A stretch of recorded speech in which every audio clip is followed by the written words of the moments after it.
All right, we're on the Roosevelt Island Tram right now with the Which is very crowded. which is very crowded.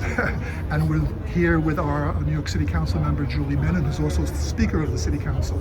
And she was on Roosevelt Island today. So Julie, can you tell us what you were doing here today? Sure. So I was here at Cornell Tech to make an announcement that the City Council is allocating $250,000 to Cornell Tech to create a generative canopy project where we're basically looking at communities across the city that have very few trees, where we need to create more shade. And certainly in the hot summer months when we have many 100-degree plus days, creating more trees, creating more shade really helps in terms of preventing heat fatalities and injuries.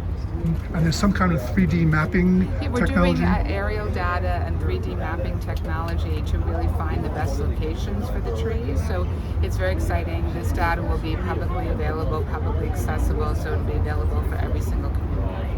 Okay, so now we have to ask the big question about the Roosevelt Island Tram overcrowding. Yeah. There was a Yes. meeting a year ago last June, Yes, that I arranged with Governor Hochul, yes.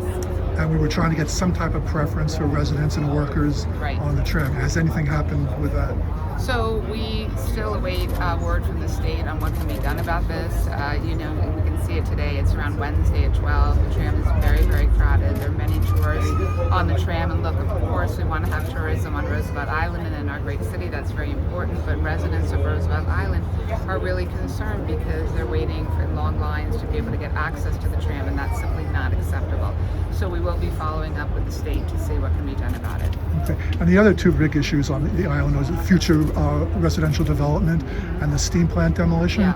Do you have any update on what's going on with that? So it's been very frustrating in terms of the lack of information from the city's HPD in terms of the demolition. I know the residents have raised concerns, as have my office, about some of the chemicals, potential asbestos and other materials that could be affecting the community. So we're very concerned about it, and we frankly are not getting the kind of responsiveness that we want to see from HPD. So it's something that we're going to look at having a hearing on.